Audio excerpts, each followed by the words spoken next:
Pero la oposición es necesaria. Tiene que fiscalizar, tiene que cuestionar, tiene que hacerte exigir de que cada vez sea mejor y que tienes que esforzarte más porque tienes a alguien todo el tiempo vigilando. Pero muchas personas no entienden esto. Entonces, muchas veces sin quererlo, desearían vivir en un sistema aún más totalitario y no el que tenemos ahora. Y es por eso que los que hemos nacido y hemos visto lo que es una dictadura y es un régimen totalitario, por eso tenemos tantas veces las alarmas de decir cuidado con esta deriva que están llevando.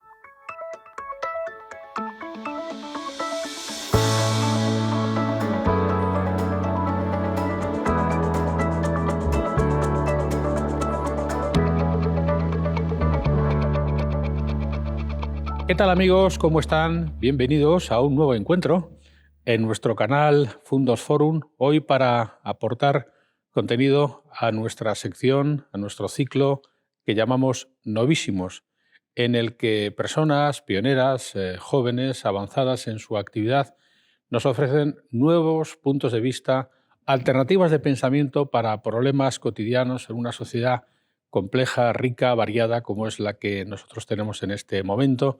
Una sociedad que si necesita algo es hablar, es conversación. Precisamente en el año 2018, a raíz del problema de Cataluña, se constituyó una fundación que se llama así, la Fundación Conversación, formada por personas que piensan que el problema es que la gente no suele tener facilidad para sentarse a una mesa a hablar y a debatir sobre las cosas que nos pasan. Y hoy nos acompaña el coordinador académico de esta fundación, José Ahmed Hernández Echevarría. ¿Qué tal? Bienvenido. Un gusto.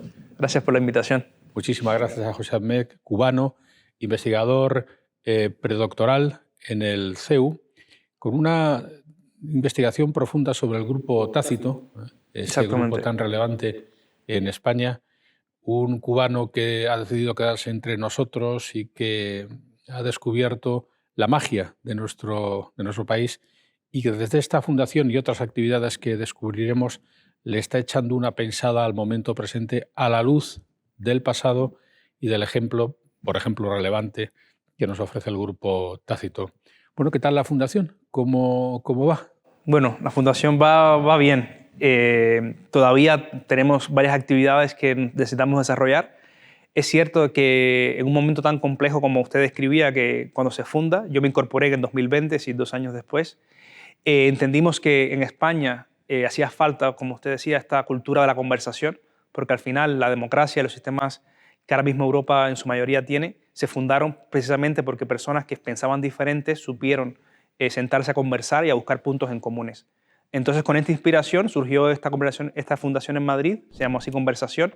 Actualmente desarrollamos diferentes actividades culturales, políticas, enfocadas principalmente a los jóvenes, pero no solo a los jóvenes, sino cualquier persona que desee pues, debatir, intercambiar y sobre todo buscar una solución, un punto en común y a partir de ahí poder construir, porque pensamos que se puede avanzar muchísimo si logramos desde una perspectiva lo más novedosa posible construir a partir de tener más puentes en un momento donde cada vez hay menos. Becado por la Fundación Botín en su momento, cubano de origen, a sus 28 años, esta imagen que nos hacemos de los jóvenes a veces no responde a la realidad. Cuando pensamos que los jóvenes son despreocupados por lo que nos ocurre, que solamente están en las redes sociales, que son de ideas elementales, que no le echan cuentas de la actualidad presente, sino que se montan su propia película. Esto no es tan así, ¿no, José Ahmed? Yo pienso que no. Es verdad que generacionalmente cada vez el mundo avanza muy rápido y siento que cada generación pues, tiene sus propias particularidades y sus propias necesidades, ¿no? En el caso de la juventud, decir que está un poco distraída o apática a los problemas que tenemos, creo que es una visión muy generalista y sobre todo que excluye a muchas personas que sí tenemos preocupaciones e intereses de cambiar un poco el mundo que nos están dejando, ¿no? Es cierto de que existe una desconexión en parte con la sociedad actual debido a que muchos no nos sentimos representados con ciertos problemas que existen o una visión del mundo que en su mayoría no entendemos o que tal vez consideramos demasiado antigua, ¿no? Por decirlo de alguna forma.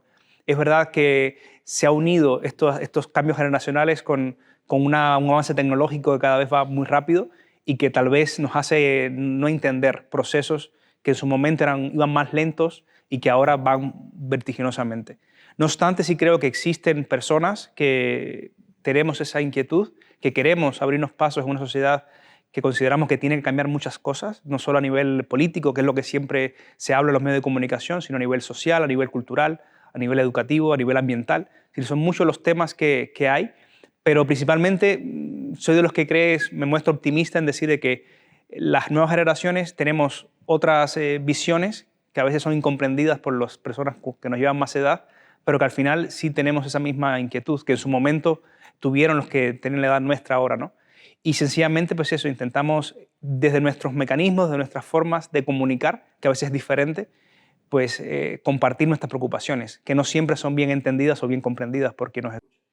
Uno de los líderes políticos más jóvenes que ha habido en España, Pablo Casado, sí. Cayó en 2 años.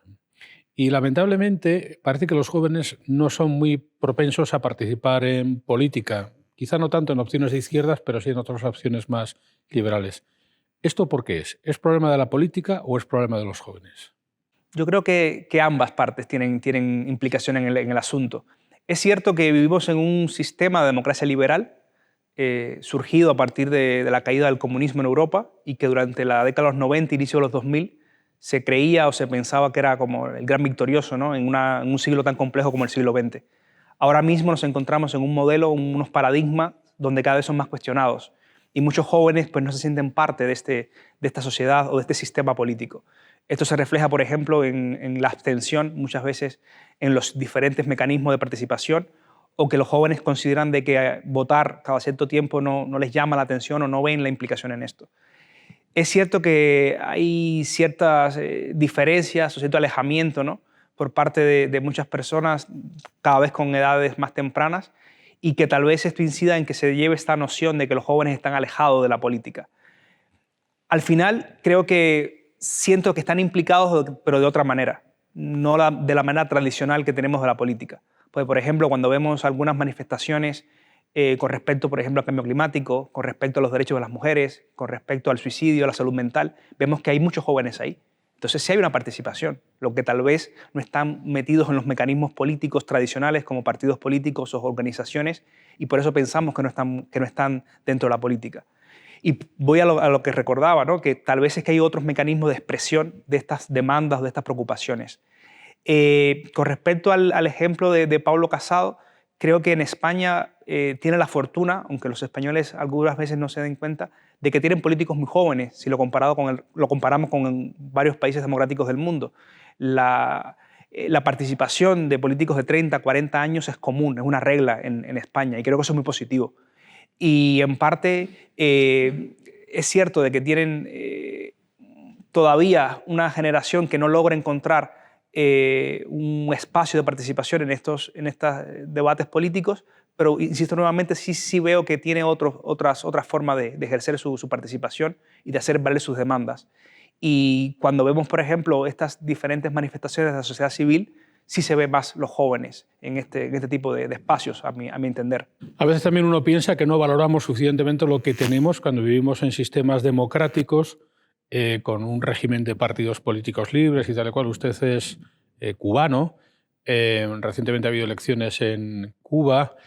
Por comparar, ¿cómo es el sistema, entre comillas, electoral cubano y en qué medida lo que nosotros tenemos aquí no se puede comparar con lo que ustedes tienen allí, por ejemplo? ¿Cómo funciona en el día a día? Es complicado explicar el tema de Cuba. Y bueno, aprovecho para esta pregunta que de verdad abre camino a muchas otras respuestas.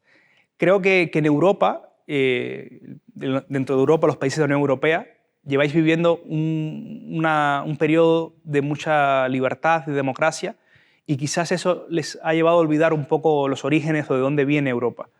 Y si comparamos el estado de la libertad o la democracia en el mundo, nos damos cuenta de que Europa es una región privilegiada y que es una pequeña isla de democracia y de libertades y de oportunidades en un mundo donde no es común este tipo de regímenes. En el caso de Cuba, bueno, es un país que tiene una historia muy larga, un país con unas contradicciones propias de su revolución, a mi juicio de las más radicales del siglo XX, de las más románticas, de las más idealizadas, y que lo ha llevado a quedarse precisamente anquilosado en su historia. Y ahora vemos pues, bueno, una revolución que en su momento se planteó reformas y ideas muy válidas, por decirlo de alguna forma, de justicia social, de cambios, de desigualdades que se vivían en el país, pero con el paso del tiempo fue constituyéndose una gran farsa con el paso de los años. En el caso de Cuba, bueno, vivimos en una época donde se ha quedado totalmente anclada en el tiempo, donde no responde ahora mismo el actual gobierno a las demandas de la población cubana, que ha sido incapaz de responder a ese tipo de interrogantes, de expresiones populares, y que ante su incapacidad de generar prosperidad y riqueza solo le ha quedado la represión. Es verdad que tienen un mecanismo de propaganda, de continuar idealizando ese proceso revolucionario, que en su momento no dejo de reconocer que lo fue, pero que ahora mismo, cuando vas a las calles de La Habana o de cualquier ciudad de Cuba, te das cuenta del profundo descontento social y sobre todo cómo en los últimos años ha ido cada vez en declive. Sobre la pregunta del sistema democrático cubano, el sistema electoral cubano. La propia palabra elección, ahí te das cuenta de que es una gran farsa, porque no se elige. Si en Cuba no hay la opción de elegir a un representante político. Primero, porque constitucionalmente solo existe el Partido Comunista, el único capaz de tener una actividad política allí, muy copiado del antiguo modelo soviético y que actualmente está en países como China o Corea del Norte, y que no permite la libre expresión o participación de las personas en la sociedad. A nivel electoral, pues no existe ningún tipo de campaña política ni posibilidad de que diferentes proyectos de país o de sociedad puedan competir democráticamente. Por eso, elecciones no existen. Es verdad de que el gobierno ha intentado de muchas formas maquillar esta situación, suceden cada 5 años aproximadamente, pero en un país donde ya se sabe de antemano cuáles van a ser los resultados, te das cuenta que las elecciones al final es un mal chiste, ¿no? Y sí siento de que cada vez, sobre todo yendo a la pregunta de los más jóvenes, las nuevas generaciones entienden de que esto no puede funcionar, de que esto no puede ser el país que queremos o que pensamos, y cada vez hay más desafíos al poder, sobre todo de intentar cambiar, entendiendo de que existen diferentes formas imperfectas de democracia, pero está claro que la que tenemos ahora mismo ni es modelo ni es ejemplo y mucho menos satisface las inquietudes de muchas personas en Cuba. Es curioso que aquí en España, ahora en mayo, va a haber unas elecciones de carácter municipal y autonómico donde cualquiera se puede presentar con un partido político. Eso en Cuba no ocurre y no hay ni siquiera un sistema... Porque, por ejemplo, en Cuba hay alcaldes, ¿cómo se eligen?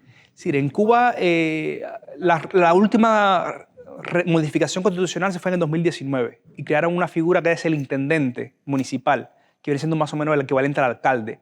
El tema es que en el sistema electoral el Partido Comunista, insisto nuevamente, el único legal en el país, está metido en todo el proceso. Y claro, cualquier candidato o cualquier persona que no tenga el aval o no tenga la aprobación de ese Partido Comunista no puede ni siquiera presentarse a esas elecciones. Existe un mecanismo muchas veces de represión para que si alguna persona intentara postularse de un punto de vista, aquí serían los llamados independientes, ni siquiera por pertenecer a un partido político o por expresar una ideología, el simple hecho de no pertenecer al Partido Comunista o de no tener ese aval o ese beneplácito le impide ocupar cualquier cargo público. Hay que entender que Cuba es un país donde se entiende lo público muy mezclado con lo partidista. Es decir, Estado y partido es casi lo mismo. De hecho, a nivel constitucional, el partido se considera como una fuerza dirigente superior de la sociedad. Es decir, que está por encima incluso de las instituciones públicas y estatales. Y eso hace que sea tan complejo el proceso. Y que a nivel democrático, insisto nuevamente, es imposible que exista una vía alternativa, independiente, que no tiene por qué necesariamente ser contradictoria con el propio sistema. Pero el solo hecho de que no se pueda controlar o que sea impredecible su gestión hace que para el régimen sea un enemigo. También hay que entender de que en Cuba se encuentra ahora mismo muy criminalizada cualquier tipo de oposición, con epítetos desde mercenarios, gusanos, vendepatrias. Fue muy utilizado por el castrismo, en la figura de Fidel Castro, para desacreditar o deslegitimar cualquier tipo de oposición. Y eso es hoy la realidad del país. Entonces, esa libertad que, por ejemplo, en España sucede, de que una persona, independientemente de su ideología, mientras que acepte los marcos constitucionales, incluso no aceptándolos, como es el caso de algunos partidos en Cataluña o el País Vasco, incluso sin aceptar la Constitución puede perfectamente presentarse y si tiene el voto popular, pues acceder a un cargo público. Eso en Cuba sería imposible. con los actuales mecanismos y con las actuales leyes, totalmente impensable. Y es lo que hace que sea un mal chiste decir que Cuba es una democracia, con un ejemplo de democracia con otras características. Seguramente a los jóvenes que a veces puedan pensar que este sistema no les representa o que simplemente no vale la pena participar o pensar en política, aunque sea nada más que votando, comparar con regímenes como el cubano pues nos viene muy bien para pensar lo que tenemos, que por otro lado lo que tenemos es producto de un esfuerzo tal cual el Grupo Tácito u otros tantos que trajeron a España la democracia y que le dieron la vuelta a una situación previa que podía ser parecida, con sus matices grandes, a la cubana, como era la época del franquismo. Vamos a hablar del Grupo Tácito en la medida en que pueda arrojar luz sobre el momento presente de España o de las democracias liberales occidentales. Luego hablaremos de ella, también de la norteamericana. Pero el Grupo Tácito, que hay mucha gente que no lo recuerda, ¿qué fue? ¿Quiénes lo constituyeron? ¿Para qué sirvió? ¿Qué queda de él? José Andrés, vamos a hablar un poco del Grupo Tácito. Bueno, yo confesar de que desconocía totalmente el Grupo Tácito hasta que me hablaron sobre ellos y ya en el CEU, a partir de la labor que realizo investigativa, pude descubrir quiénes eran y qué hicieron. El Grupo Tácito fue un grupo de personas, jóvenes en su mayoría, estamos hablando de con 30, 40 años los que más, que durante la última etapa del tardofranquismo entendieron que el camino de España tenía que ser necesariamente la democracia. Y una democracia que tenía que surgir a partir del entendimiento entre los españoles. A partir del año 73, junio de 73, publicaron el primer artículo, van a ser 50 años próximamente. Estas personas, estamos hablando todavía Franco vivo, año 73, comenzaron a publicar una serie de artículos donde iban describiendo la realidad de España y más que la realidad presente, cuál sería el futuro próximo que tenía el país. Y empezaron a utilizar palabras e ideas que eran totalmente desconocidas en la época de Franco. Eran personas que en su mayoría serían ahora mismo ubicadas en lo que sería la centro-derecha española, pero también habían personas que después militaron en el Partido Comunista, personas que después militaron en el Partido Socialista, así que era muy heterogéneo. Y que su principal demanda, insisto, o su principal preocupación era la democracia y cómo hacer lo más pacífico posible ese camino. En el 73 comenzaron a desarrollar, a partir de la labor de acogida que le dio la fundación, en aquel momento la Asociación Nacional Católica de Propagandistas, comenzó a darle un espacio de debate y donde ellos pudieran pensar y debatir en ese momento cuál era la España que querían.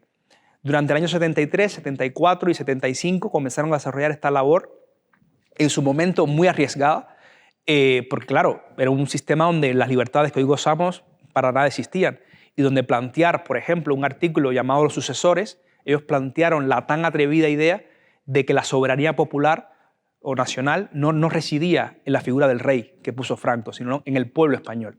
Algo que ahora lo vemos tan obvio, en aquel momento podía costarte un gran problema, que de hecho les costó porque muchos de ellos después fueron procesados por el Tribunal de Orden Público.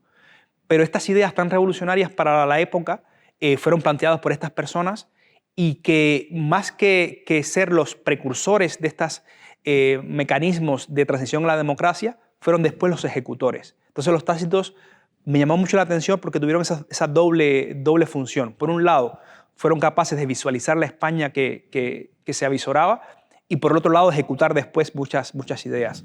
De estas personas que en su momento escribieron estos artículos a partir del año 73, después fueron muchos de ellos ministros, secretarios o subsecretarios durante los primeros gobiernos de la transición.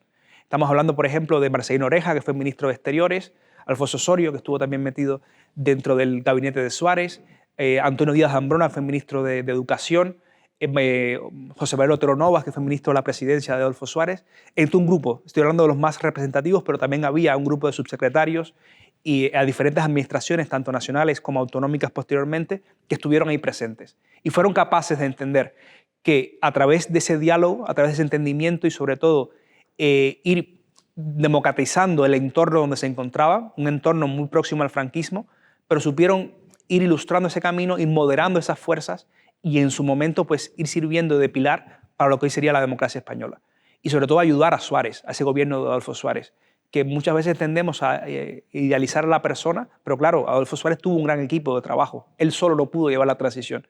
Y aunque es cierto que fue un piloto, y a mi juicio ejemplar, a la hora de ir llevando estos procesos de cambio, en una España muy incierta, porque no solo su labor se reduce a la época pretransicional, sino después, posteriormente. Muchos de ellos permanecieron después en el gobierno de Carlos Sotelo. Supieron llevar esa transición a partir de la coherencia con las ideas y las visiones de España que ellos tenían, pero sobre todo, y creo que lo fundamental de este grupo, es saber entender, o supieron entender en ese momento, que a través del diálogo, de la conversación y de la concordia es la única manera posible para que las Españas que se enfrentaron a la guerra civil pudieran convivir posteriormente en democracia. Y para mí creo que eso es lo fundamental y sobre todo 40 años después lo que debemos siempre apreciar, valorar e intentar en lo posible pues que no se pierda esa labor. 50 años después, que es la cifra redonda que se cumple este año y es motivo de esta charla también. Factores que nos pueden ayudar, comprendiendo al grupo Tácito, para arrojar luz sobre problemas del día de hoy. Para empezar, eran gente joven, pero a su vez eran profesionales y tenían su preparación previa, provenían de la universidad o de ámbitos profesionales. Es decir, su vocación era política, pero su oficio no era la política, cosa que ahora no se puede decir forzosamente así. Hay mucha gente que hace política porque necesita hacer política para vivir, ¿no? Claro. Esta diferencia es importante. Es fundamental. Eran gente muy preparadas, como usted acaba de decir. Tenían sus profesiones, muchos de ellos estaban dentro de la administración del Estado, ya sea a nivel municipal, autonómico, muchos de ellos nacionales, perdón, autonómico no, a nivel provincial, a aquel momento existían las autonomías, pero sí a nivel nacional. Y eran personas preparadas que tenían una profesión y que hacían la política por vocación y porque entendían que era una forma de servicio a España. Es verdad que ahora mismo, sobre todo a partir de figuras muy tangibles, se ve cómo la política se dedican por otras cosas. Y siento de que es una característica fundamental que un político tiene que tener, que el servicio público se hace por vocación y momentáneamente, algo temporal. No puedes vivir de ese puesto público. Y ellos lo tenían muy claro. Es decir, creo que la juventud les ayudó, sobre todo porque era una generación que coincidió mucho con el rey, que también era muy cercano a la edad, Juan Carlos I, y que esos políticos que después saldría no solo Adolfo Suárez, sino también Felipe González, entre otros, fueron capaces de entender a nivel generacional cuál era su papel en esa España, que no era la España que se enfrentó a la guerra civil, la España de Carrillo o la España del propio Franco, sino que era otra generación que, si bien es cierto que no podía olvidar el pasado que les trajo hacia donde están, tenían que ser capaces de trascender ese pasado, aprender de él, cerrar esa herida y sobre todo construir una España futura. Y creo que es verdad que le ayudó mucho la juventud, les ayudó mucho la preparación que tenían, pero sobre todo la voluntad de diálogo y que no se podía bajo ninguna circunstancia repetir un enfrentamiento civil. Y creo que al final esa preocupación que muchas veces Felipe González ha dicho, ese miedo que también estuvo latente, fue el que los impulsó y sobre todo les llevó a ser precursores y, como dije, actores en primera persona de esa transición. En realidad, un político, o sea, se supone que es una persona a la que tú le das un problema y su vocación consiste en dar una solución a ese problema, no crear otro problema adicional, cosa que a veces ocurre. Y todo ello, quizá, aludiendo al nombre de su fundación, por falta de conversación. Usted menciona que los Tácitos provenían todos ellos de ámbitos universitarios o administrativos, pero que luego en su deriva, unos acabaron en el Partido Socialista, otros en el Partido Comunista, otros en el centro. Hubo acuerdos, eran capaces de ponerse de acuerdo en la conversación. ¿Por qué 50 años más tarde es tan difícil que los dos grandes partidos se pongan de acuerdo en España o que partidos de marchamo centro-derecha con partidos de marchamo izquierda piensen que jamás pueden votar juntos o jamás pueden hablar? ¿Esto por qué es? Yo creo que hay una polarización creciente, no solo en España, en el mundo en general, y que se ha ido perdiendo precisamente esa conversación, esa necesidad de sentarse a debatir. Creo que la democracia es el espacio donde personas que tengamos posturas diferentes, ideologías diferentes, a partir de algo común que se llama la nación o la sociedad, tenemos que sentarnos a debatir por la simple y llana razón de que no podemos buscar otra forma de convivencia.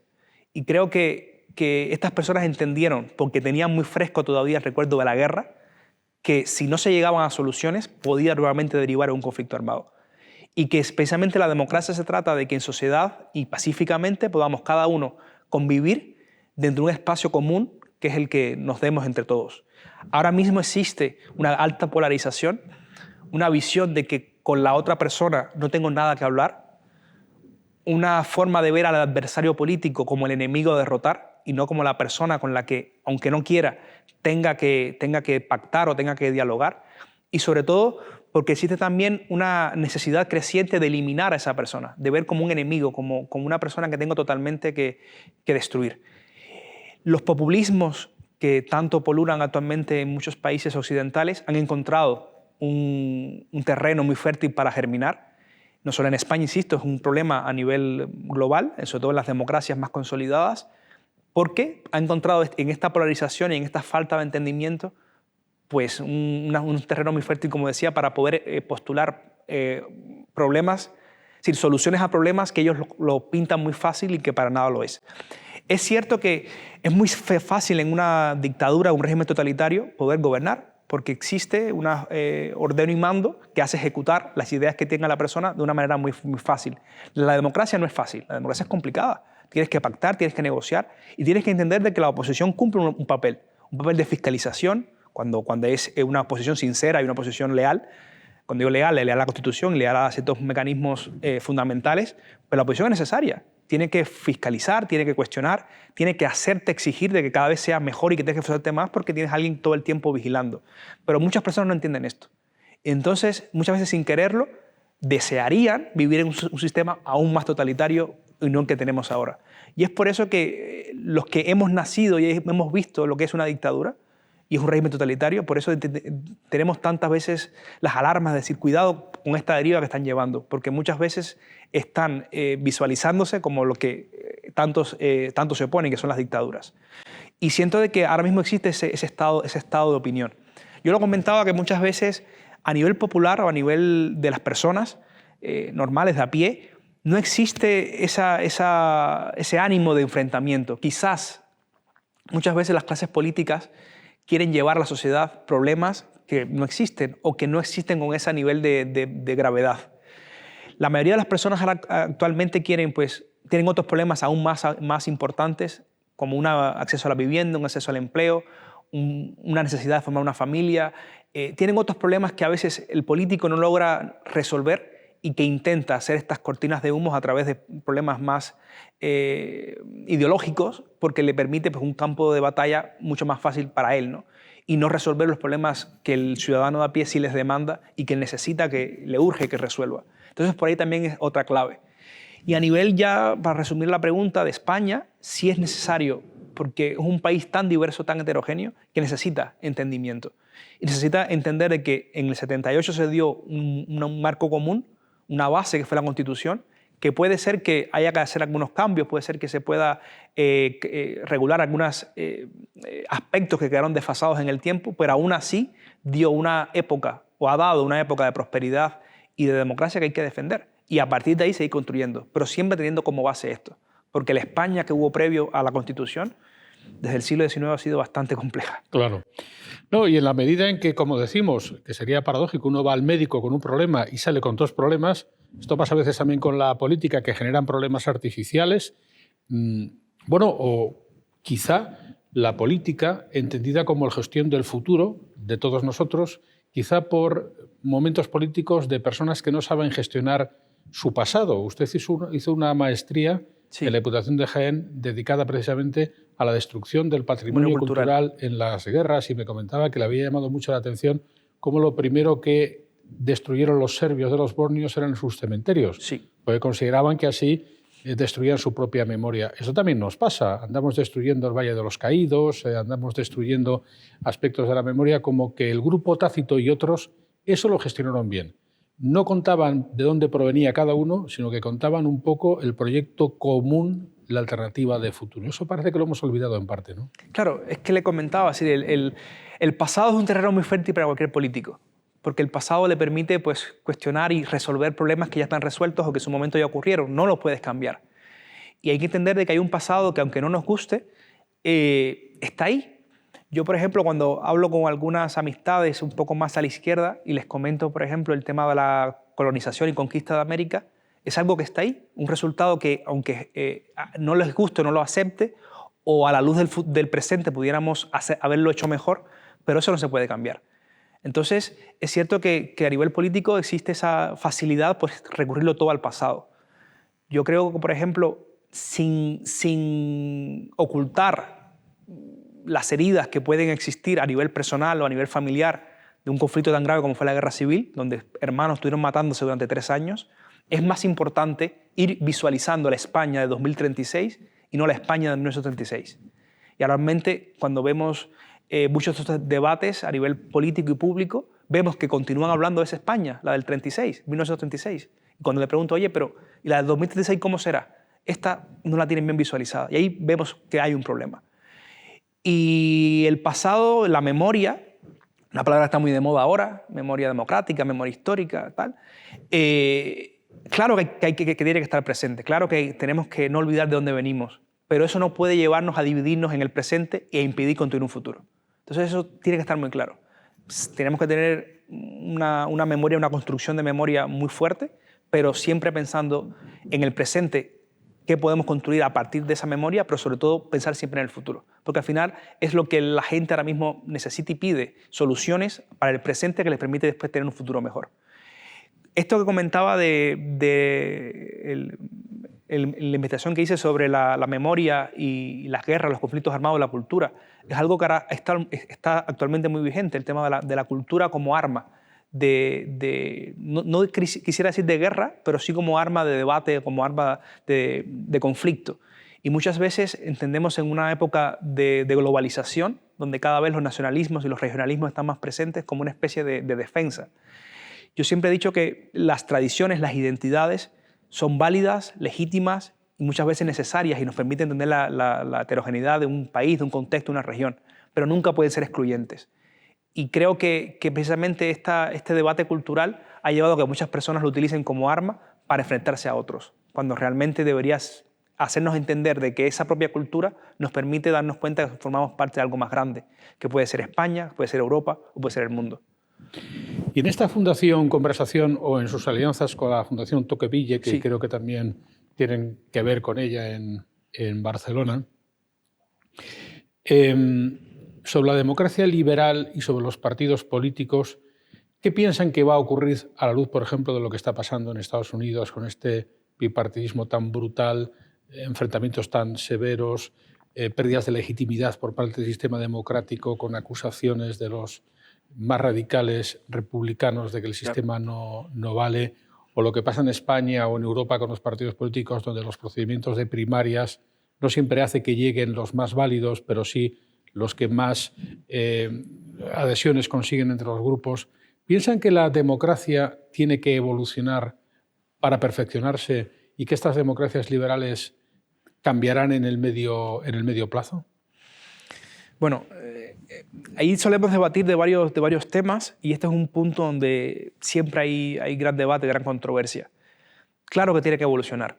Si las democracias liberales no pueden quedarse en el siglo XX, por la sencilla razón de que no estamos en el siglo XX. Estamos en un siglo XXI muy complejo, como comentaba al principio, con un desarrollo tecnológico muy vertiginoso y donde existen nuevas generaciones que demandan nuevas soluciones, porque tienen otras problemáticas. E incluso la forma muchas veces de comunicar a nivel público en democracia tiene que cambiar también. Y es cierto que haya habido partidos políticos o élites políticas, por decirlo de alguna manera, que se han quedado todavía en el siglo XX, con métodos del siglo XX, con formas de ver y de entender y de tratar a la ciudadanía ya desfasadas. Lo que estamos viviendo a nivel del mundo occidental democrático no es más que la expresión precisamente de esto, de una nueva generación que demanda otras formas de hacer política y de entender los problemas, pero que también ha visto insatisfecha por el sistema de democracia liberal muchas de sus demandas. El hecho de que mi generación, por ejemplo, ahora vea o no esté tan segura de que si trabaja y paga sus pensiones va a vivir de una manera mejor que sus padres o sus abuelos, es un fiel reflejo de esto. Existe una necesidad de reformar un sistema que para las generaciones que vienen le está comenzando a fallar, o por lo menos no le está comenzando a vender un modelo exitoso o una forma exitosa de vida. Y claro, eso hace que muchas personas se cuestionen la legitimidad o la funcionabilidad de este sistema. En el caso, por ejemplo, de la región de Latinoamérica, siempre se nos ha dicho que la democracia puede traer progreso y prosperidad para un país y para una población.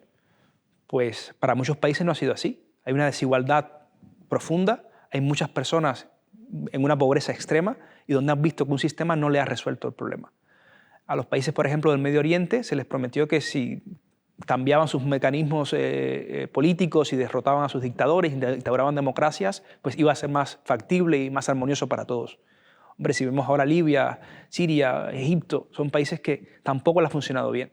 Entonces, sí tenemos que pensar otras formas de ver la democracia, insisto, a partir de nuevas formas de participación, que no es malo que un partido que lleve 100, 150 años tenga que cambiar o incluso desaparecer. No pueden haber instituciones eternas porque los seres humanos solemos evolucionar. Es verdad que genera mucha incertidumbre. Es verdad que es mucho más fácil tener dos grandes partidos, un bipartidismo estable y que todo se quede como está, pero si no funciona, sencillamente no tenemos el derecho de decir es que tenemos que mantenerlo porque ha estado ahí siempre. Ha estado ahí hasta que funcione. Y si las nuevas sociedades o las nuevas generaciones demandan nuevas formas de participación, nuevos partidos políticos, pues se cambian. Así, no es necesidad de que esto genere miedo. Es verdad de que sí tiene que haber un mecanismo que en lo fundamental genere la menor conflicto o desafíos posibles, pero sin temor al futuro. Y siento que en este sentido, bueno, los partidos políticos tienen que cambiar, tienen que entender cuáles son las demandas y si tienen que refundarse sin ningún tipo de problemas. En el caso, por ejemplo, de los Estados Unidos, es una democracia que, como ha sido siempre el modelo para otras, el paradigma de muchas formas republicanas de entender la política, claro, genera preocupación. Ha habido una élite o un sector más a la derecha del Partido Republicano que cada vez se ha radicalizado, incluso amenaza con romper ese Partido Republicano, que es de los pilares de la democracia estadounidense, porque es que también ha habido en el Partido Demócrata o al izquierda del Partido Demócrata unas ideas que han generado también una fractura. Entonces esa polarización ha llevado a que el sistema estadounidense se tambalee. Pero es que eso sucedió en el Reino Unido con el Brexit, está sucediendo en Italia con estos nuevos gobiernos más de una derecha más dura, en Polonia. Es decir, que al final ha sido pues, un proceso que se está replicando en casi todos los países occidentales y que solo demanda, primero, esa polarización y segundo, que los partidos tradicionales no acaban de entender o no acaban de responder a las demandas que tienen las generaciones actuales o la sociedad actual. Y en estas sesiones de conversación, ¿sí? en su fundación, ¿qué soluciones se aportan que le hayan llamado la atención y que busquen optimizar el trabajo de los partidos políticos y el acceso a las élites de la política? ¿Qué soluciones habría? Es muy fácil hablar de los problemas, lo complejo es decir las soluciones. Soluciones hemos entendido, por ejemplo, que hace falta sentarse a conversar. Sentarse. O sea, una actitud. Claro. Si primero tengo la actitud de decir yo necesito hablar con mi adversario, no con mi enemigo. Si primero eliminar palabras que están muy metidas en nuestra cabeza porque los medios de comunicación o porque la realidad está todo el tiempo bombardeándonos con esas palabras. No es mi enemigo, es un adversario político o es una persona que sencillamente piensa diferente a mí o tiene una visión de España diferente a mí, pero sigue siendo tan español como yo. En este sentido, perdóneme, sí. Es bastante irreal lo que los partidos políticos piensan respecto de cómo su discurso autosuficiente, yo todo lo hago bien, claro, el otro todo lo hace mal, penetra sobre los jóvenes, por ejemplo. Es muy difícil que los jóvenes consuman ese producto como una milonga porque nadie es perfecto y nadie puede entender que el ajeno sea imperfecto, ¿no? Para empezar, eso no es hablar, eso es imponer. Totalmente. Entonces, lo primero que intentamos precisamente es esto, intentar que se hable y que no se imponga. Intentamos evitar la fanatización, que cuando se hable en los diferentes espacios, foros, debates que hacemos, se hable con argumentos. Que tú puedes tener tu posición política y el otro puede tener la suya, pero cuando van a conversar, a dialogar, tiene que hablarse con argumentos y no con fanatismos. Y sí notamos que cuando hacemos este ejercicio, que insisto, no es fácil, es mucho más sencillo yo imponer mi opinión y tú tienes que callarte, sería así muy, muy fácil, pero creo que nadie quisiera vivir en este tipo de sociedades, ¿no? Entonces intentamos que exista un debate, que exista un diálogo y que sobre todo hagamos el mínimo esfuerzo de buscar un punto en común, que tiene que haberlo. Es complejo, por ejemplo, si uno es votante de Unidas Podemos, otro votante de Vox, pero es que tiene que haber un punto en común, necesariamente. Algo tenemos que coincidir. No sé, el amor a la familia, el amor a tu padre, el amor a tu madre, el amor a tu pueblo. Bueno, mira, ahí tenemos un punto de coincidencia. Pero siento que a veces ese ejercicio se ha ido perdiendo con la realidad, que insisto, es muy polarizante y que muchas veces nos hace a segmentarnos con las personas que tenemos más afinidad, o que tenemos más confianza, o nos sentimos más cómodos, y totalmente despreciamos al otro o en el peor de los casos lo consideramos un enemigo. Entonces sentimos que este grupo que intentamos formar heterogéneo, primero, converse con respeto, que también es fundamental. Segundo, con argumentos. Y tercero, buscar un punto en común. Que es complicado, claro que lo es, pero encontrarlo, buscar la forma. Hemos encontrado, por ejemplo, temas que pueden ser que a nivel político generen mucha división, pero hay temas que pueden ser que coincidan en algunos puntos. Entonces, esos temas, pues, potenciarlos. Mira, tú votante de Unidas Podemos o tú votante de Vox, mira, en este tema pueden tener un punto en común. ¿Por ejemplo? Por ejemplo, recientemente estuvimos hablando, por ejemplo, del tema de la legalización, por ejemplo, de la prostitución. Hay temas que hay votantes de izquierdas y de derechas que pueden tener un punto en común. Y votantes que, por ejemplo, de izquierda están totalmente en contra y de derecha totalmente en contra. Es decir, que hay temas que son transversales y que no afectan o no necesariamente afecta. Por ejemplo, el tema de la corrupción política, la necesidad de reformar las instituciones a partir de la corrupción política, son puntos donde, independientemente de la posición que lleves, todos quisiéramos una sociedad con menos corrupción o que los corruptos pagaran por lo que hacen. Es un punto que considero que se puede avanzar mucho en ese sentido. En el tema, por ejemplo, de las ayudas a las personas más vulnerables, ayudas al estudio, es algo que todo el mundo quisiéramos que las personas con menos recursos tuvieran las mismas oportunidades o el mismo acceso a la educación. Pero es un punto que se puede avanzar. El tema, por ejemplo, de protección a la infancia o protección en la pobreza infantil son puntos que también se puede avanzar. El tema de las pensiones o la necesidad de que los jóvenes tengan asegurado un futuro a partir de las pensiones que cotizan es un punto donde hay muchos indicadores que podemos coincidir o intentar unir, ¿no? Temas, por ejemplo, como el servicio militar o el tema de la defensa, puede ser que independientemente de tus partidos políticos, ahí puedas también coincidir por tu visión más pacifista o menos pacifista de la realidad, ¿no?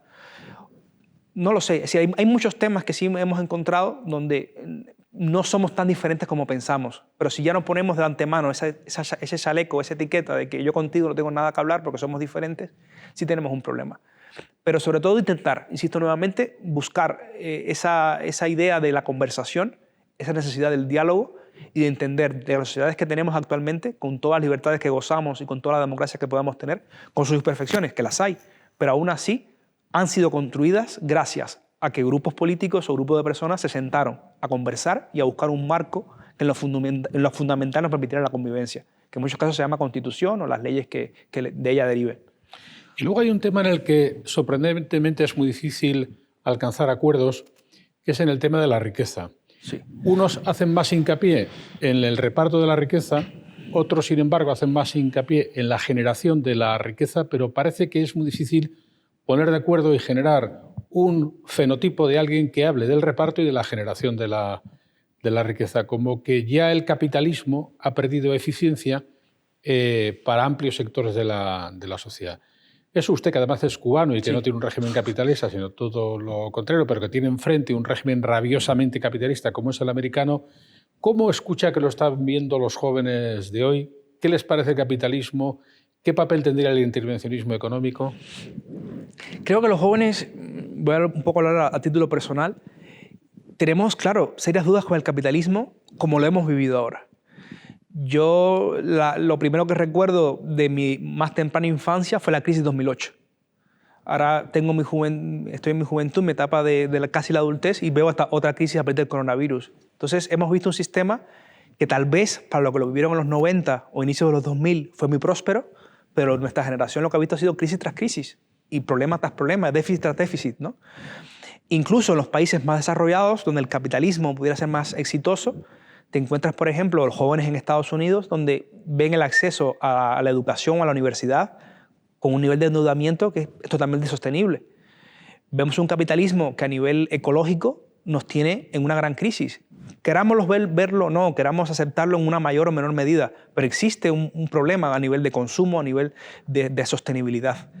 Entonces, creo que por eso que muchos tenemos esas preocupaciones que son muy legítimas y que nos hace ver de que tiene que reformarse el capitalismo o buscar nuevas formas más humanas, más sostenibles. Yo sí siempre hago el paréntesis. Cuidado, porque en el siglo XX, cuando intentamos cambiarlo o buscar una forma diferente, todos los experimentos derivaron en fascismos o en comunismos. Entonces, tampoco podemos intentar cambiar un modelo liberal o un modelo de capitalismo recurriendo a fórmulas que ya la historia ha demostrado con demasiada elocuencia de que no funcionan.